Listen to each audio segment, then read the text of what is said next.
La petite fille aux allumettes de Hans Christian Andersen.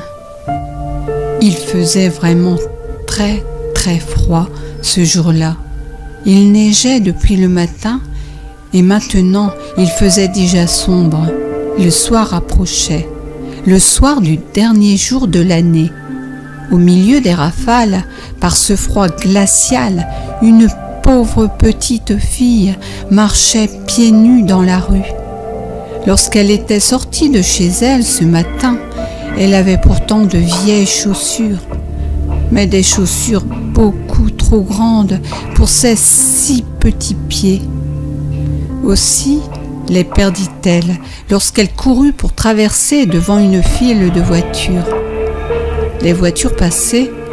Elle voulut les reprendre, mais un méchant gamin s'enfuyait en emportant l'une d'elles en riant. Et l'autre avait été entièrement écrasée par le flot des voitures. Voilà pourquoi la malheureuse enfant n'avait plus rien pour protéger ses pauvres petits petons.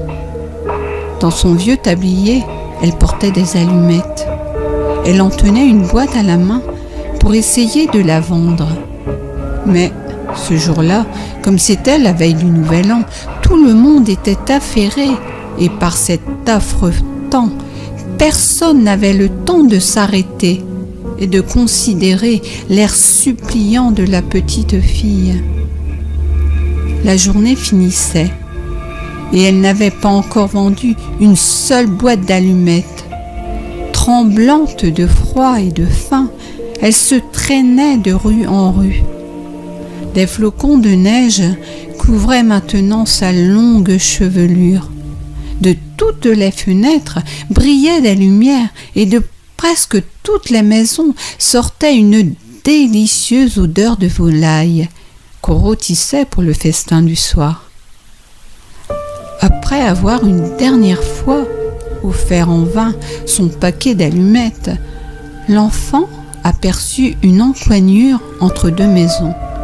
Elle s'y assit, fatiguée de sa longue journée et si blottie, tirant à elle ses petits pieds. Mais elle grelotte et frissonne encore plus qu'avant. Et cependant, elle n'ose pas rentrer chez elle. Elle n'y rapporterait pas la plus petite monnaie et son père la battrait. L'enfant avait ses petites menottes toutes transies. Si je prenais une allumette, se dit-elle, une seule, pour réchauffer mes doigts. C'est ce qu'elle fit. Quelle flamme merveilleuse c'était! Il sembla tout à coup à la petite fille qu'elle se trouvait devant un grand poêle en fonte, comme elle en avait aperçu un jour. La petite fille allait étendre ses pieds vers ce poêle pour les réchauffer.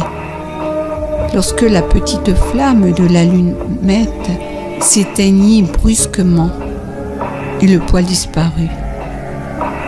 L'enfant resta là, tenant dans sa main glacée un petit morceau de bois à moitié brûlé.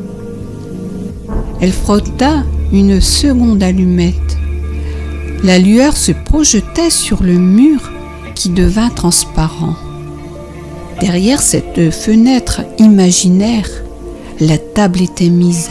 Elle était couverte d'une belle nappe blanche sur laquelle brillait une superbe vaisselle de porcelaine. Au milieu s'étalait une magnifique oie rôtie, entourée de pommes sautées.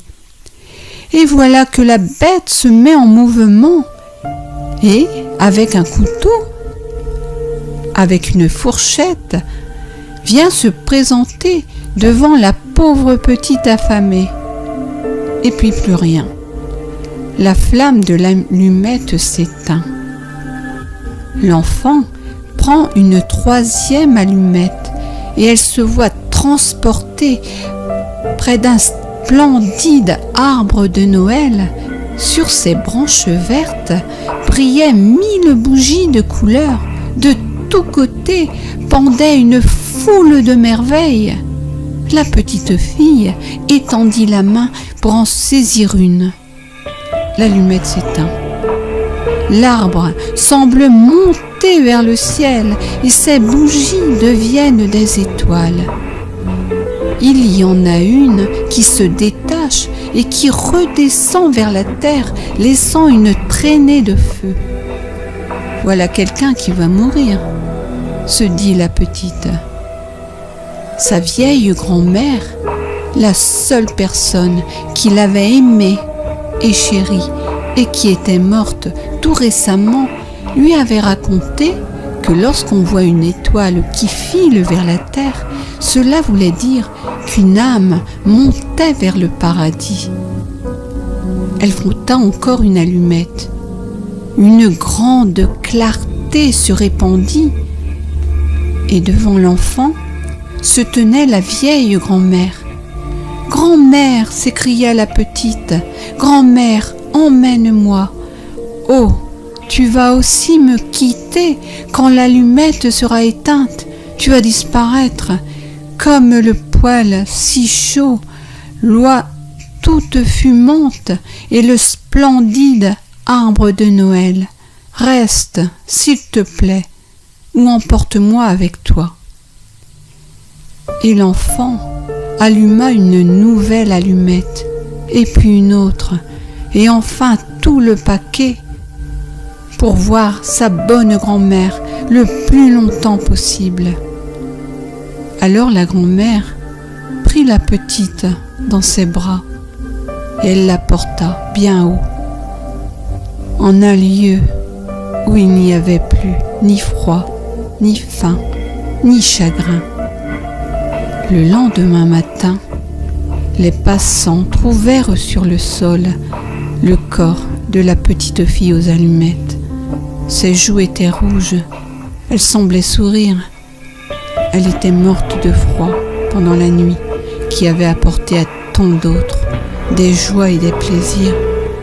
Elle tenait dans sa petite main, toute raidie, les restes brûlés d'un paquet d'allumettes. « Quelle petite sotte !» dit un sans-cœur. « Comment a-t-elle pu croire que cela la réchaufferait ?» D'autres versaient des larmes sur l'enfant, mais ils ne savaient pas toutes les belles choses qu'elle avait vues pendant la nuit du Nouvel An. Ils ignoraient que si elle avait bien souffert, elle goûtait maintenant, dans les bras de sa grand-mère, la plus douce félicité.